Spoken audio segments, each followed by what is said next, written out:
Last episode में हम लोगों ने देखा था कि सीयू मिस्टर ली के साथ है, जहाँ पे उसे पता चल जाता है कि उसका टाइम बहुत तेजी से बढ़ रहा है। अब इस एपिसोड में हम लोग देखते हैं कि मिस्टर ली को यहाँ पे कुछ भी नहीं पता है, इसलिए वे उससे अपने साथ शॉपिंग पे चलने के लिए कहते हैं। अब यहाँ पे सीक्यू उनके साथ चली जाती है, जहाँ पे वे दोनों मॉल में जाते हैं और यहाँ पे सीक्यू मिस्टर ली के जस्ट पीछे पीछे थी और मिस्टर ली आगे आगे थी। लेकिन यहाँ पे मिस्टर ली बहुत ज्यादा खुश थे, पर देखते ही देखते यहाँ पे अचानक से सीक्यू गायब हो जाती है। अब मिस्टर ली उसे ढूंढने लगते हैं, क्योंकि सीक्यू यहीं पे थोड़ी देर पहले थी और वो अचानक से कहीं चली गई है। और मिस्टर ली यहाँ पे इसलिए बहुत ज्यादा परेशान हो रहे थे, जिसके बाद वे उसे चारों बगल ढूंढने लगते हैं। लेकिन बहुत खोजने के बाद भी उन्हें सीक्यू नहीं मिलती है। वहीं सीक्यू अपनी आंटी से मिलने के लिए पहुंच चुकी थी, जहाँ पे वो उन्हें सब कुछ बता देती है कि किस प्रकार से मिस्टर ली का टाइम अचानक से सीक्यू की तरफ ट्रांसफर होने लगा। और इस बात सीक्यू उन्हें कहती है कि अब मेरे पास कोई और ऑप्शन नहीं है, इसलिए मैं अब यहाँ से हमेशा हमेशा के लिए चली जाऊंगी। लेकिन यहाँ से अचानक से सीन कट हो जाती है, जहाँ पे मिस्टर ली अपने मैनेजर को सीक्यू को सभी जगह पे ढूंढने के लिए कहता है, चाहे कोई भी ऐसी जगह हो जहाँ वो जा सकते हैं उन सभी जगह पे, क्योंकि उसे ढूंढना बहुत ज्यादा ही जरूरी है। अब यहाँ पे मैनेजर उसे ढूंढने के लिए चला जाता है। लेकिन इधर सीक्यू अपने फ्रेंड से मिलने के लिए पहुंचती है, जहाँ पे वो सुंगे को भी सब कुछ बता देती है। और वो कहती है कि फिलहाल वो अभी घर पे नहीं जा सकती है, क्योंकि मिस्टर ली उसे कहीं भी ढूंढ रहे होंगे, इसलिए वो खुद जाके सीक्यू के घर से उसका सामान लेके आए। अब सुंगे ऐसा ही करती है, जिसके बाद वो सीक्यू के घर पे पहुंचती है और वो उसकी मॉम को झूठ बोलती हुई कहती है कि सीक्यू को एक जॉब लगा है और उसे आज इंटरव्यू देने के लिए जाना है और सीक्यू एक सप्ताह के लिए वहीं पे रहेगी। अब इतना सुनने के बाद तो सीक्यू की मॉम फटाफट सीक्यू के सामान पैक करने लगती है। लेकिन जैसे ही सीक्यू की मॉम सीक्यू का कपड़ा लाने के लिए उसके कमरे में जाती है, उसी वक्त सीक्यू का भाई सुंगे के बगल में बैठ जाता है और वो उसे अपने आइडेंटिटी कार्ड दिखाते हुए कहता है कि अब उसे एक परमानेंट जॉब मिल चुकी है, जहाँ पे वो अब जॉब कर सकता है। और इसलिए वो सुंगे से कहता है कि अब वो सुंगे के साथ डेटिंग करना चाहता है।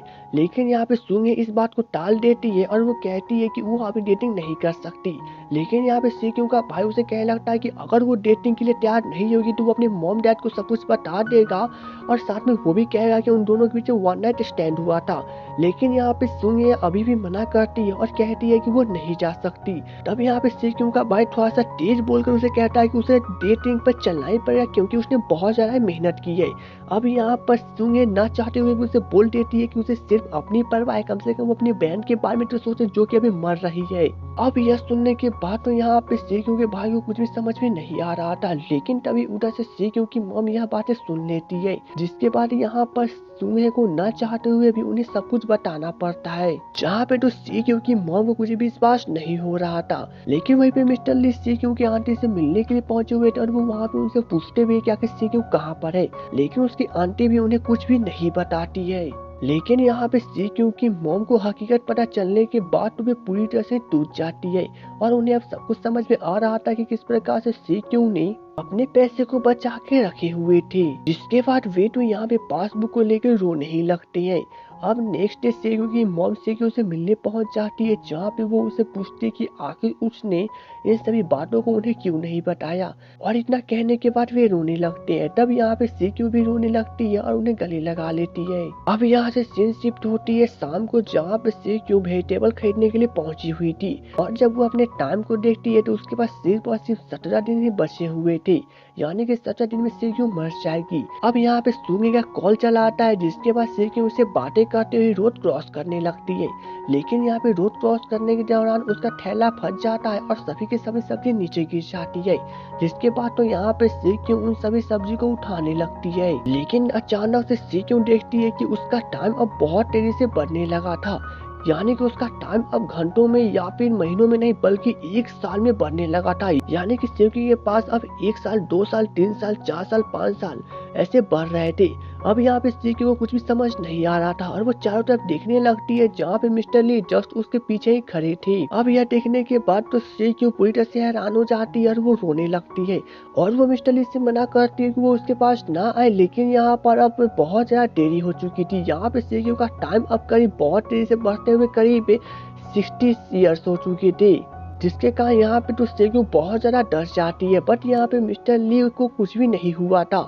लेकिन यहाँ पे सीक्यू अभी भी डरी हुई थी और तभी हम लोग देखते हैं कि उधर से एक कार चली आती है, जिसके कारण यहाँ पर उन दोनों का एक्सीडेंट हो जाता है। और यहाँ पे हम लोग देखते हैं कि मिस्टर ली बेहोश हो जाते हैं और यहाँ पे सीक्यू का एक्सीडेंट होने के बावजूद भी सीक्यू मिस्टर ली की तरफ देखी जा रही थी, क्योंकि उसे समझ में आ चुका था कि मिस्टर ली अब नहीं बचेंगे। लेकिन यहाँ से एक फ्लैशबैक दिखाया जाता है कि जब सीक्यू अपनी दादी के साथ खेल रही थी तभी वहाँ पर उनका कार एक्सीडेंट हो जाता है। और यहाँ पे हमें पता चलता है कि जिनके हाथों से इनका कार एक्सीडेंट हुआ है वो कोई और नहीं मिस्टर ली के मॉम थे। और यहाँ पे मिस्टर ली कार के अंदर ही बैठे हुए थे और वे सब कुछ देख रहे थे। अब हॉस्पिटल में जाने के बाद यहाँ पे मिस्टर ली सीक्यू को मनाने की कोशिश करते हैं, क्योंकि उसके दादी का एक्सीडेंट हो गया था और वे बहुत ज्यादा ही रोई जा रही थी। लेकिन यहाँ पे सीक्यू तो रो ही जा रहे थे, मिस्टर ली की कोई भी बात नहीं सुन रही थी। और यहाँ से कहानी प्रेजेंट में आती है, जहाँ पे सीक्यू को अब हॉस्पिटल में होश चला आता है और वो वहाँ पर अपने टाइम को देखती है, तो अब उसके पास कोई भी टाइम की एबिलिटी नहीं थी, यानी कि अब उसके पास सभी की सभी शक्तियाँ जा चुकी थी। अब यहाँ से सीन कट होती है 1 महीने बाद पर, जहाँ पे सीक्यू अपने नेक्स्ट प्रोजेक्ट के लिए परफॉर्मेंस की तैयारी कर रही थी, जहाँ पे वो बहुत ही अच्छी तरह से डांसिंग की प्रैक्टिस कर रही थी। और तभी उधर से जैंग उसे देख रहा था। अब यहाँ पे जैंग उसे कहता है कि अगर वो इसी प्रकार से डांसिंग करती रहेगी तो उसको पैर टूट जाएंगे, जिसपे यहाँ पे सीक्यू तो बहुत खुश होती है। लेकिन तभी अचानक से हम लोग देखते हैं कि सीक्यू आगे बढ़ती हुई मिस्टर ली के पास जाती है, जहाँ पे मिस्टर ली तो अभी तक जिंदा है, जहाँ पे सीक्यू उनके साथ डिनर करने के लिए चली जाती है। मैं जानता हूँ कि आपके दिमाग में बहुत सारे कंफ्यूजन है, तो दोस्तों अभी एपिसोड के साथ बने रहिए, इसका जवाब भी आपको मिल जाएगा। लेकिन यहीं पे हम लोग जूना को देखते हैं, जहाँ पे वह किसी इंसान के साथ डेटिंग करने के लिए आई थी, बट यहाँ पे वो आदमी बहुत ज्यादा अकड़ू टाइप का था, इसलिए यहाँ पे जूना उसे रिजेक्ट कर देती है। लेकिन थोड़ी देर के बाद यहाँ पे सीक्यू मिस्टर ली के साथ अपने घर पे पहुंचती है, जहाँ पे वो अपनी मॉम को फूल देती हुई कहती है कि अब वे दोनों शादी करना चाहते हैं और इसलिए सीक्यू की मॉम राजी हो जाए। तब यहाँ पे सीक्यू की मॉम तो बहुत खुश होती है, जिसके बाद ये लोग यहाँ पे मिलकर फैमिली डिनर करते हैं। और यहाँ पे मिस्टर ली बहुत ज्यादा खुश दिखाई दे रहे थे। वहीं पे हम लोग सुंग हे को देखते हैं, जहाँ पे वो सीक्यू की भाई के साथ बातें कर रही थी। यहाँ पे तो अब इन दोनों की डेटिंग चालू हो चुकी थी, जहाँ पे तो अचानक से सीक्यू का भाई उसे अपने साथ ले किसिंग करते हुए बेड पे ले जाता है। भाई इतना आगे कौन सोचता है, खास के ड्रामा में। लेकिन वहीं पर मिस्टर ली को देखते हैं, जहाँ पे वे अपने डैड के पास पहुंचे हुए थे और वे यहाँ पर सीक्यू के साथ शादी करने के लिए अपने डैड को मना लेते हैं। लेकिन यहाँ पे हम लोग सीक्यू को देखते हैं, जहाँ पे वो आंटी से मिलने के लिए पहुंची थी और यहाँ पे वो आंटी को बताती है कि अब उसके पास टाइम देखने की एबिलिटी नहीं है। लेकिन यहाँ पे उसकी आंटी जैसे ही उसके टाइम बताने की कोशिश करती है, तो यहाँ पे सीक्यू मना कर देती है और कहती है कि अब उसे नहीं जानना है कि उसके पास कितना टाइम बचा हुआ है, और वो ऐसा नहीं भी करना चाहती है। और यहाँ पे सीक्यू की आंटी उसे समझाती है कि शायद यह जो उम्र मिली है सीक्यू को वो उसकी दादी की देन है, यानी कि जो टाइम मिस्टर ली की तरफ से सीक्यू की तरफ ट्रांसफर हो रहे थे वो टाइम हकीकत में तो सीक्यू की दादी की देन थी, जहाँ पे मिस्टर ली का टाइम खत्म हो जाने के बाद भी मिस्टर ली नहीं मरते हैं और उनके पास भी अभी उतना ही टाइम बचा हुआ है, यानी 60 ईयर्स। और यहाँ पे सीक्यू के पास भी 60 ईयर्स है, यानी कि यह सब बर्तन और किसी की नहीं बल्कि सीक्यू की दादी का है। और यहाँ पे सीक्यू भी ऐसा ही समझती है, क्योंकि उसकी आंटी उसे ऐसा समझा रही है।